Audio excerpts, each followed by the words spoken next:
नमः हरे हराय नमः। हरे कृष्णा। आज हम भगवत गीता अध्याय 4 श्लोक नंबर 1 सीखेंगे। चलिए शुरू करते हैं।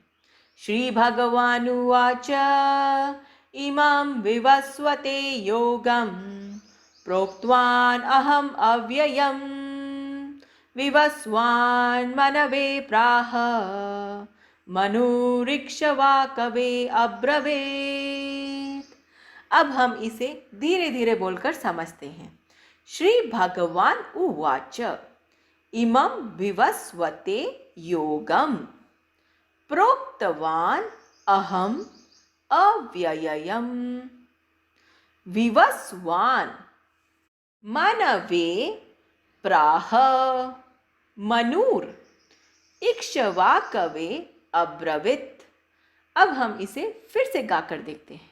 श्री भगवानुवाच इमं विवस्वते योगं प्रोक्तवान् अहम् अव्ययम् विवस्वान् मनवे प्राह मनुरीक्ष्वा कवे अब्रवीत्। अब हम समझते हैं भगवान श्री कृष्ण इस श्लोक में हमें क्या बता रहे हैं। भगवान श्री कृष्ण ने कहा, मैंने इस अमर योग विद्या का उपदेश सूर्य देव विवस्वान को दिया और विवस्वान ने मनुष्यों के पिता मनु को उपदेश दिया और मनु ने इसका उपदेश इक्ष्वाकु को दिया। हरे कृष्णा। चलिए अब हम प्रभु जी से इस श्लोक के बारे में और अच्छे से समझते हैं। हरे कृष्णा जी। भगवत गीता अध्याय 4 श्लोक नंबर 1। तो यह जो श्लोक है अध्याय 4 प्रथम श्लोक। तीसरे अध्याय के अंत में भगवान ने बोला कि इस काम रूपी शत्रु पर विजय प्राप्त करो। और अचानक ऐसा लगता है कि भगवान कुछ नई बात बताना चाहते हैं और भगवान चले जाते हैं कि इस विद्या की हिस्ट्री में। तो कनेक्शन क्या है इन दोनों के बीच में? कहते हैं बहुत गहराई वाले भगवान जब कुछ बोल रहे हैं, ऐसा नहीं कभी ये बोल दिया कभी वो बोल दिया।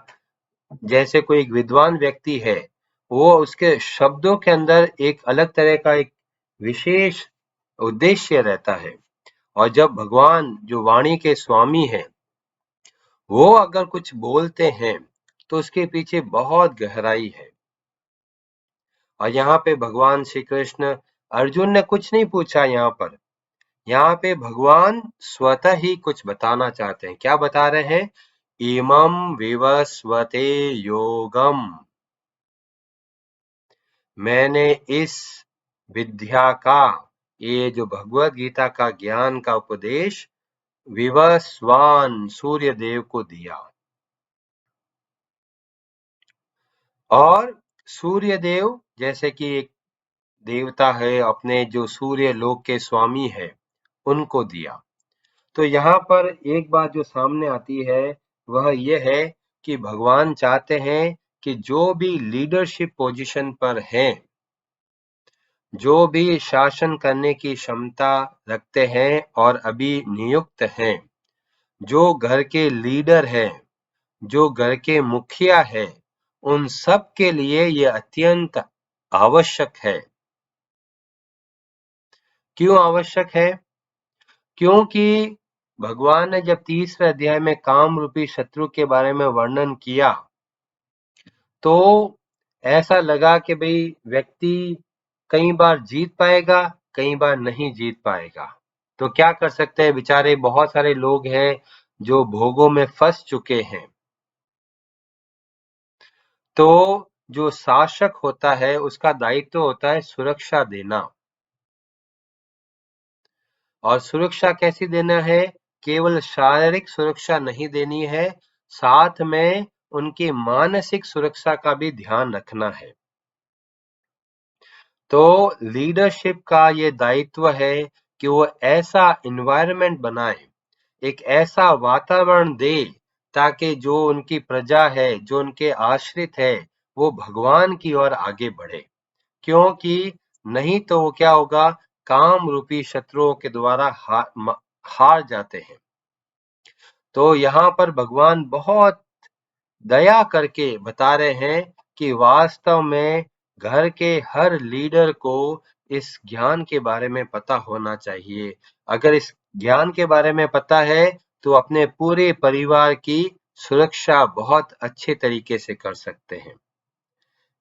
अब भगवान ने बोला, भाई विवस्वान, मैं तुम्हें ज्ञान देता हूँ। अभी सूर्य देव ने ऐसा नहीं बोला कि भगवान मैं बहुत बिजी हूँ, मैं तो चक्कर काट रहा हूँ, आप मेरी पत्नी को ज्ञान दे दो, वो खाली है, वेली बैठी है।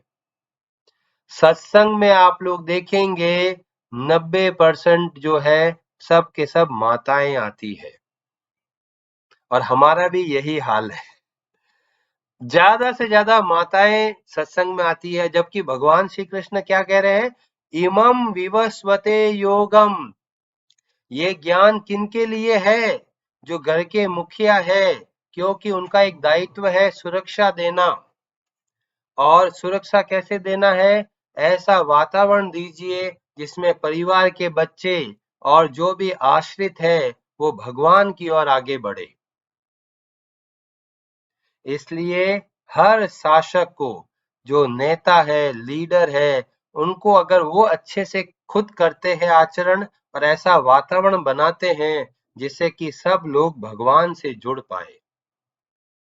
इसीलिए भगवान ने क्या किया कि जो लीडरशिप है उनको ये शिक्षा दी कि आप इसके माध्यम से जो आपकी प्रजा है, जो आपके ऊपर आश्रित है, उन सबको सही आचरण दीजिए।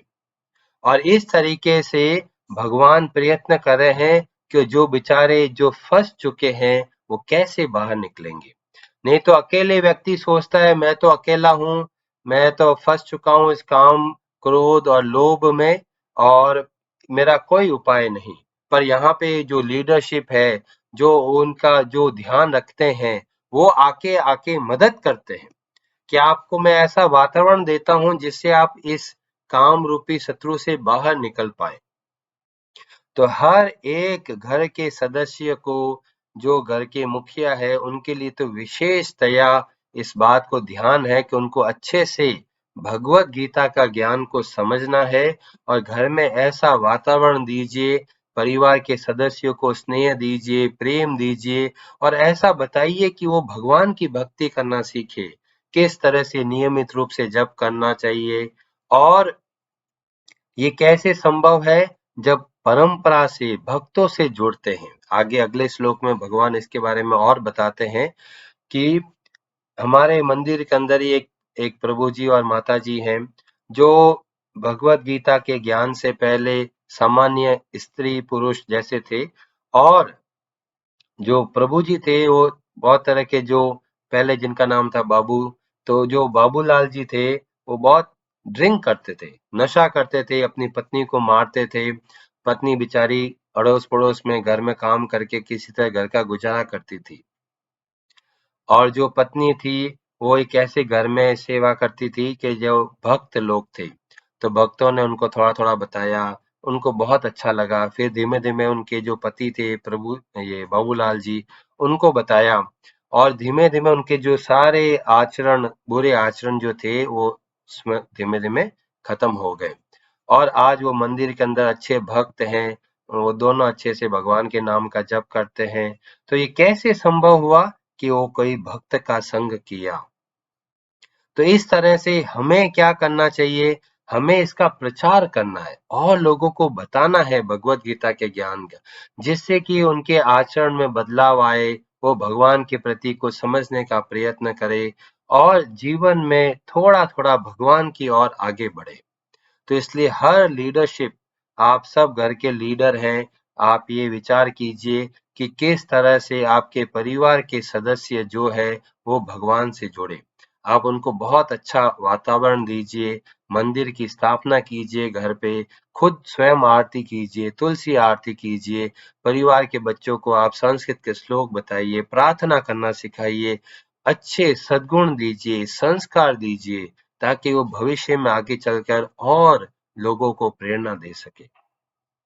तो भगवान यहाँ पर ऐसा नहीं कि ये ज्ञान जो दिया फालतू खाली बैठे हो। कई लोग समझते हैं भगवत गीता का ज्ञान तो बुढ़ापे का, रिटायरमेंट का कार्यक्रम है, बूढ़े होंगे तो भगवत गीता का अध्ययन करेंगे। नहीं, अर्जुन के माध्यम से हमें पता चलता है कि युद्ध जैसी स्थिति में भी ये भगवत गीता का ज्ञान अत्यंत आवश्यक है। हर एक के जीवन में ये ज्ञान चक्षु हमें प्राप्त होता है, जिससे कि हम अपनी सुरक्षा भी करते हैं और अन्य लोगों को भी बचा सकते हैं। तो आप प्रयत्न कीजिए कि परिवार के हर सदस्य इस भगवत गीता को समझने का प्रयत्न करें, इसको अपने जीवन में उतारे। माताओं का दायित्व है बहुत स्वादिष्ट भोजन बनाएं, भगवान की भोग लगाएं, उससे पहले तुलसी का पत्ता रखें, आरती करें, तुलसी आरती करें, भगवान के नाम का जप करें। जो घर के मुखिया है, जो जॉब करते हैं, वो सुबह सुबह नियमित रूप से भगवान की पूजा करके, प्रार्थना करके, जप करके फिर आप जाइए, शाम को भगवत गीता का अध्ययन कीजिए, परिवार के सब सदस्य मिल के बैठिए, भगवत गीता को समझने का प्रयत्न कीजिए। इस तरीके से हमारा पूरा समाज बहुत पवित्र बन सकता है। तो भगवान ने हमें इस माध्यम से सिखाया कि ये कोई फालतू ज्ञान नहीं है जो खाली लोग, बूढ़े लोग उनके लिए है, ये सबके लिए ही अत्यंत आवश्यक है। और हमें इसको अच्छे से समझने के लिए बताया यहाँ पे कैसा है। भगवान यहाँ पे बहुत सुंदर शब्द का प्रयोग करते हैं, अव्ययम। व्यय, व्यय का मतलब होता है जो खर्च हो जाता है, अव्यय मतलब जो खर्च नहीं होता, मतलब ऐसा ज्ञान है जो खत्म नहीं होगा। और प्रभुपाद जी ने बहुत अच्छे तरीके से बताया कि ये जो ज्ञान जो पहले सूर्य देव को दिया, वो लगभग 12 करोड़ वर्ष पहले भगवान श्री कृष्ण ने इसका ज्ञान बताया। इतना पुराना विज्ञान और आज भी हमारे लिए उतना ही लाभदायक है। पर इसमें क्या आवश्यक है? इसमें हमें एक चीज का ध्यान रखना है कि हमें जो कोई भगवत गीता को अपने जीवन में उतारना चाहता है, उतारने का प्रयत्न करता है, ऐसे व्यक्तियों से हम सीख सकते हैं। नहीं तो हम कहेंगे ये तो बहुत पुरानी ज्ञान है, अब हमारे क्या काम का। आजकल तो इंटरनेट का जमाना है, ये भगवत गीता का ज्ञान क्या काम करेगा। ये बहुत आवश्यक ज्ञान है, क्योंकि ये हमें अपने बारे में बताते हैं कि हम कौन है और हमारा क्या संबंध है भगवान से। और ये ऐसा ज्ञान है जो हमेशा हमें सहयोग देता है। पर इसमें क्या होता है, थोड़ा सा कॉन्टेक्स्ट की आवश्यकता होती है। आप में से बहुत सारे लोगों ने कितनी बारी भगवत गीता को पढ़ा है, कितनी बारी ये श्लोक पढ़ा है, पर कई बार इसको कनेक्ट नहीं कर पाते, समझ नहीं पाते। क्यों नहीं कर पाते? क्योंकि आज के वातावरण के अनुसार उसको कैसे समझ आए, ऐसे उदाहरण के माध्यम से सीखें कि हमें तुरंत समझ में आए। तो हमें बहुत आवश्यक है कि कोई भक्त हो जो नियमित रूप से भगवत गीता का अध्ययन करने का प्रयत्न करता है, अपने जीवन में उतारने का प्रयत्न करता है। ऐसे भक्तों के संग में जब हम भगवत गीता को समझने का प्रयत्न करते हैं, तो हमें अच्छे से समझ में आने लगता है। प्रभुपाद जी ने बहुत मेहनत करके सारे तात्पर्य को इतने ध्यान से रात रात भर जाग कर ये पाठ किया, इसका तात्पर्य बताया। और उनके अथक परिश्रम से आज हम भगवत गीता को हमारे अभी वातावरण के अनुसार समझने में सक्षम हो रहे हैं। तो प्रभुपाद जी जैसे भक्तों की बहुत कृपा है। आप अपने आसपास ऐसे भक्तों को देखिए कि जो आपको भगवान की भक्ति की प्रेरणा देते हैं। ऐसे भक्त की बहुत कृपा की आवश्यकता है। उनकी कृपा से ही हम ये भगवत गीता का ज्ञान समझ सकते हैं। और इसमें बहुत सारी बातें हैं जो मुझे बतानी है, तो मैं इसी श्लोक को कल में और बताऊंगा। एक बात आप अच्छे से समझिए, आप सब लीडर हैं, सब लोग आपको देखते हैं। तो अगर आप भगवत गीता को अच्छे से अध्ययन करते हैं, तो आप एक आदर्श प्रस्तुत करते हैं अन्य लोगों के सामने। और उनको भी प्रेरणा मिलती है कि भगवान की भक्ति कैसे करनी है। तो आप सब अपने आचरण में सुधार लेके आइए। ये मत सोचिए बस कोई मेरे को नहीं देखता। हर कोई व्यक्ति अपना एक इन्फ्लुएंस होता है, एक प्रभाव छोड़ता है। आप अपने आचरण से, अपने विचारों से, अपनी वेशभूषा से ही लोगों को भक्ति की प्रेरणा दे सकते हैं। इस ज्ञान को भगवान ने बोला अव्ययम। ये एक ऐसा ज्ञान है जो समाप्त नहीं होता, ये हमेशा काम आता है। और कैसे परंपरा चली? भगवान ने सूर्य देव विवस्वान को बोला, सूर्य ने क्या किया? मनु को दिया, मनु ने फिर अपने पुत्र इक्ष्वाकु को दिया। तो इस तरीके से हम यहाँ पे देख सकते हैं कि किस तरह से ये धरोहर, ये संपत्ति ट्रांसफर हो रही है जनरेशन में। आजकल आप लोग देखेंगे बहुत सारे माता-पिता अपने बच्चों को लेके बहुत चिंतित रहते हैं, तो बच्चों को बहुत अच्छी शिक्षा देने के लिए ट्यूशन भेजते हैं, बहुत सारे उनको आर्ट्स एंड क्राफ्ट के लिए भेजते हैं, कोई कराटे के लिए भेजता है, कोई डांस के लिए भेजता है, कोई सिंगिंग के लिए भेजता है, ताकि बच्चे को ये विद्या काम आए। कौन सी?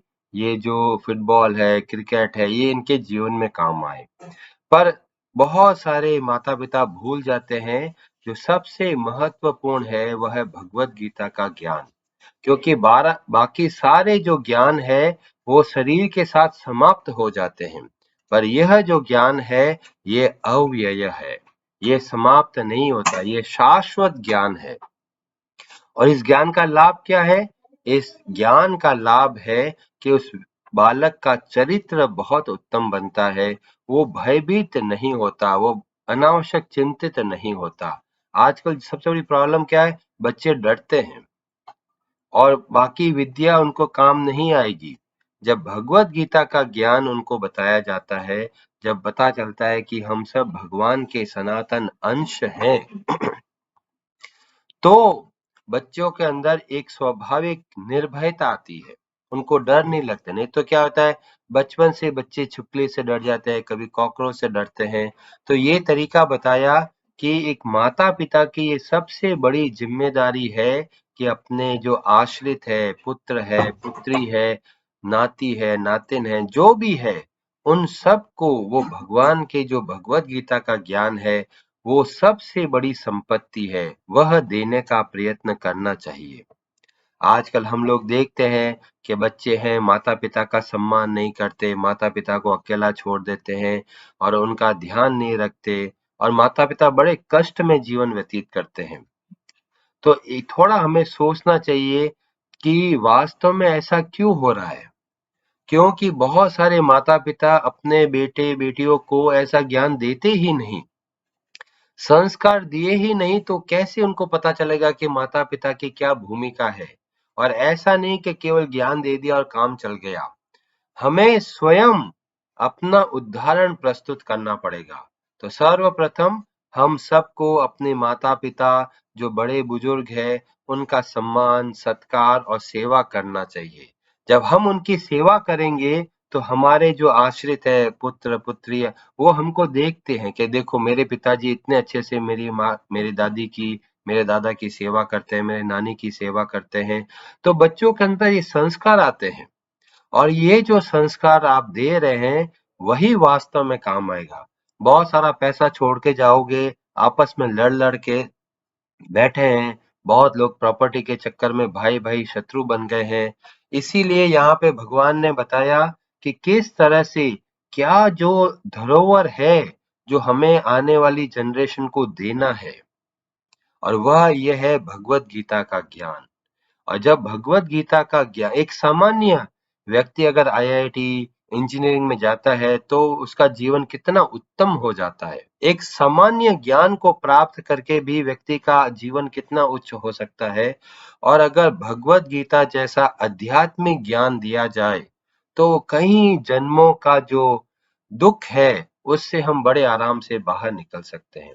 तो हर एक माता पिता का दायित्व है कि अपने जो आश्रित है उनको भगवत गीता का ज्ञान के बारे में बताना, घर में ऐसा वातावरण बनाना जिससे बच्चे बहुत जल्दी सीखे और ऐसा नहीं है कि अभी माता पिता ने बोल दिया बेटा तू भगवत गीता पढ़ और मैं तो टीवी देख रहा हूँ, ऐसे काम नहीं चलेगा। आपको अगर किसी को ज्ञान देना है तो पहले हमें स्वयं आचरण करना पड़ेगा। जो स्वयं आचरण नहीं करते और ज्ञान की बातें बोलते हैं, वो सब रावण की प्रवृत्ति वाले हैं। रावण को ज्ञान बहुत है, पर आचरण इतना खराब है, वो ज्ञान काम नहीं आया। तो वास्तव में पहले हम सबको भगवत गीता को अच्छे से समझने का प्रयत्न करना चाहिए। घर के अंदर ऐसा वातावरण बनाइए, जो अपने आश्रित है उनको भी भगवत गीता का ज्ञान दीजिए। बच्चे बहुत जल्दी बिगड़ जाते हैं। बाहर का वातावरण बहुत ही दूषित है। बहुत सारे मित्र हैं जो बच्चों को गलत मार्ग पे लेके चले जाते हैं। बहुत छोटी-छोटी आयु में बच्चे नशा करने लग जाते हैं, गलत कार्य करने लग जाते हैं। तो हर एक माता-पिता का दायित्व है कि भगवत गीता का ज्ञान उन्हें बताएं, भगवत गीता की भक्ति उनको बताएं, ताकि वो इतना चरित्र में सुदृढ़ और स्ट्रांग हो कि बाहर के जब प्रलोभन उनके सामने आए तो उसको याद आए, मेरे पिताजी ने ऐसा बोला था, ये कार्य गलत है, मुझे नहीं करना है। तो ये जो ट्रेनिंग है ये आपको घर से ही आरंभ करनी है और यही बात भगवान इस श्लोक के माध्यम से बता रहे हैं कि विवस्वान ने अपने पुत्र मनु को दिया और मनु ने अपने पुत्र राजा इक्ष्वाकु को दिया। तो परंपरा से हमें ऐसा ज्ञान जनरेशन टू जनरेशन ट्रांसफर करना है। अभी कोई बोलेगा जी मैं तो अभी शादी नहीं हुई मेरी, तो कोई बात नहीं। आप हर एक व्यक्ति का एक दायित्व होता है समाज के प्रति, आपके मित्रों के प्रति कि भाई आप कैसे उनको भी भगवान की भक्ति से जोड़ सके। इसलिए ये बहुत आवश्यक है कि हमें स्वयं भी इसको अच्छे से अध्ययन करना चाहिए और हमारे जो प्रियजन है, हमारे जो आश्रित है, जिनको हम अपना मानते हैं, उनको भी भगवान की भक्ति के बारे में बताइए, क्योंकि वो बेचारे अगर आप 10 को बोलते हो तो कोई एक भगवान की भक्ति को लिए तैयार बैठा है। बस देर है बस कोई बोलने की। जैसे हमने 18 दिन का प्रोग्राम किया, इतने सारे भक्त जुड़े जो भी बैठे थे, तैयार थे कि कोई आके हमें थोड़ा बता दे। तो इस संसार में बहुत लोग हैं जो बेचारे भटक गए हैं, भगवान की भक्ति के बारे में नहीं पता। तो कोई बोलता है यहाँ चले जाओ, कोई बोलता है वहां चले जाओ, बेचारे और कंफ्यूज हो जाते हैं। इसलिए हम सब का दायित्व है कि हमें अच्छे से भगवत गीता का अध्ययन करना है और अन्य लोगों को, हमारे आश्रित परिवारजनों को, सबको भगवत गीता का ज्ञान बताना है। और ये कोई कठिन ज्ञान नहीं है कि भाई संसार को छोड़ के करना है। हमें उदाहरण मिलता है ध्रुव का, प्रहलाद का, 5-5 वर्ष की आयु में ही इतने ऊंचे भक्त बन गए। और भक्त बनना का मतलब ये नहीं है कि वो संसार छोड़कर हिमालय चले गए। प्रहलाद और ध्रुव भगवान की भक्ति भी की और बहुत अच्छे तरीके से पूरा राज्य को चलाया। तो अपना दायित्व हम और अच्छे से निभा सकते हैं भगवत गीता के ज्ञान के माध्यम से। बड़े बड़े राजा लोग इस ज्ञान को प्राप्त करके अपने कर्तव्य कर्मों को बहुत अच्छे तरीके से किया। तो आप ये मत सोचिए कि भगवत गीता घर में आ गई, घर में कलह शुरू हो जाएगा, भाई भाई में लड़ाई हो जाएगी, देखो भगवत गीता तो महाभारत का पाठ है, वहां तो लड़ाई ही लड़ाई है। नहीं, ये भगवत गीता का जो ज्ञान है ये शाश्वत ज्ञान है। यह जो ज्ञान आप अपने जीवन में उतारोगे तो ये वास्तविक पूंजी है, ये वास्तविक वेल्थ है जो हमें जन्म जन्म से हमें सहयोग करती रहेगी। तो ऐसा बहुत सारे लोग बोलते जी हम तो पीएचडी है, हमने डॉक्टर कर लिया है। पूरा जीवन जिसने पढ़ाई करी, शरीर खत्म हुआ, अगले जन्म स्टार्ट हुआ, वापस ए फॉर एप्पल और बी फॉर बेबी बोलना पड़ेगा। पर ये जो भगवत गीता का ज्ञान है ये शाश्वत ज्ञान है। मतलब अगर आपने ट्रेनिंग ले ली, भगवत गीता की भक्ति करने का आरंभ कर दिया, तो अगले जन्म में आप वहीं से स्टार्ट करोगे। ऐसा नहीं कि आपका जो समय है वो व्यर्थ चला जाएगा। भगवान ने इसलिए बहुत जोर देके बोला अव्ययम। भगवान का ये जो ज्ञान है इसका समय पर कोई उसका समय पर प्रभाव नहीं पड़ता। कई लोग बोलते हैं भाई ये प्रभुपाद जी ने अपने तात्पर्य में बताया कि 12 करोड़ वर्ष पहले भगवत गीता बोली गई। क्या ये आज भी लाभदायक है? हाँ, उससे भी ज्यादा लाभदायक है। क्यों? क्योंकि ऐसे ऐसे भक्त हैं जिन्होंने हमें भगवत गीता को सिखाया और स्वयं अपने जीवन में आचरण में लेके आए, तो हम उनसे बहुत सीख सकते हैं।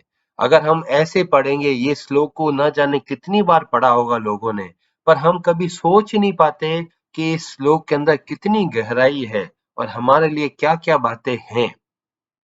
इसलिए हमें आवश्यकता है एक ऐसे भक्त की जो बहुत अच्छे से भक्ति करते हो, भगवत गीता को अपने जीवन में उतारने का प्रयत्न करता है। ज्ञान वही है जो इतने साल पहले सूर्य देव को मिला था, वही ज्ञान अर्जुन को मिल रहा है और हम इतने सौभाग्यशाली हैं कि यह ज्ञान अर्जुन को दूसरी बार सुनने को नहीं मिला। अर्जुन ने एक बार सुना, फिर बाद में युद्ध खत्म होने के बाद में महाभारत में बताया जाता है कि अर्जुन पूछता है कि भगवान, वो भगवत गीता का ज्ञान जो आपने सुनाया बहुत जबरदस्त था, पर मैं थोड़ा थोड़ा भूल गया, आप मुझे वापस बताओ। भगवान बोलते हैं, वो मैंने योग में स्थित होकर बताया था, अब वैसा ज्ञान वापस नहीं बताऊंगा। फिर भी भगवान ने एक और उपदेश दिया जिसको बोलते हैं अनुगीता। तो स्वयं अर्जुन को भी दूसरी बार भगवत गीता नहीं मिली सुनने को, और हमें हर रोज मिलने है भगवत गीता। तो हम कितने बड़े सौभाग्यशाली हैं कि भगवान की वाणी हमारे लिए कितनी सुलभ हो गई है। जब भी चाहो फोन का बटन दबाओ, एप्लीकेशन में पूरी भगवत गीता है। इतना सरल हो गया। और ये कैसे हुआ? ये भक्तों के प्रयास से हुआ। प्रभुपाद जी इतना स्ट्रगल करके हर जगह पे बोला, प्रचार करो भगवत गीता का बुक को, सब लोगों में बांटिए, लोगों को प्रेरणा दी कि आप खुद भगवत गीता का अध्ययन कीजिए, सीखिए और लोगों को भी सिखाइए। इस तरह से पूरा वातावरण, पूरा समाज एक सुदृढ़, पहले लोग देखते थे जो भगवत गीता का अध्ययन करना, सब बूढ़े लोग होते थे, बस वही सुनते थे। अब जब आप इस्कॉन जैसी संस्था में देखेंगे, बहुत छोटी छोटी आयु में भी बच्चे अच्छे से भगवत गीता का अध्ययन भी करते हैं और अपने कार्य क्षेत्र, अपनी स्टडीज के अंदर भी बहुत ही बढ़िया तरीके से वो अच्छा कार्य कर रहे हैं। तो भगवत गीता इतनी सुलभ हुई प्रभुपाद जी जैसे महान संत की कृपा से, जिन्होंने अथक परिश्रम करके हर एक शब्द का तात्पर्य बताया, उद्देश्य बताया, अनुवाद बताया, तात्पर्य के माध्यम से सब बातों को ज्वाइन करके इतने अच्छे तरीके से हमें सिखाया कि हम उनको अच्छे से लाभ उठा पाए। तो हमें कृतज्ञता रखनी चाहिए। जब मंदिर जाते हैं तो हम भगवान के दर्शन करते हैं तो हाथ जोड़ते हैं। हाथ किस लिए जोड़ते हैं? कुछ मांगने के लिए नहीं। हम हाथ जोड़ते हैं केवल धन्यवाद देने के लिए। भगवान, आपने इतना कुछ दिया है, पर मैं अपनी आंखें बंद करके बैठा हूं, जो मैं देख ही नहीं पा रहा हूं कि आपने मुझे कितनी बड़ी कृपा करते हो। हर रोज मुझे भगवत गीता का अध्ययन करने का अवसर प्राप्त होता है। तो हमें भगवान के प्रति, भगवान के भक्तों के प्रति बहुत कृतज्ञता रखनी चाहिए। और जितना हम अपने आप को कृतज्ञता महसूस करते हैं, उतना हम भक्ति में और आगे बढ़ते हैं। क्योंकि भक्ति की वास्तविक रूप में देखा जाए तो ये कृतज्ञता है। जब हम भगवान की सेवा करते हैं तो कोई हमें फोर्स नहीं कर रहा है, हम अपनी स्वेच्छा से, अपनी इच्छा से भगवान की सेवा करना चाहते हैं। क्योंकि जब हम भगवान की सेवा करते हैं तो हम भी बहुत प्रसन्न होते हैं। हरे कृष्णा जी, आप सबका बहुत बहुत धन्यवाद।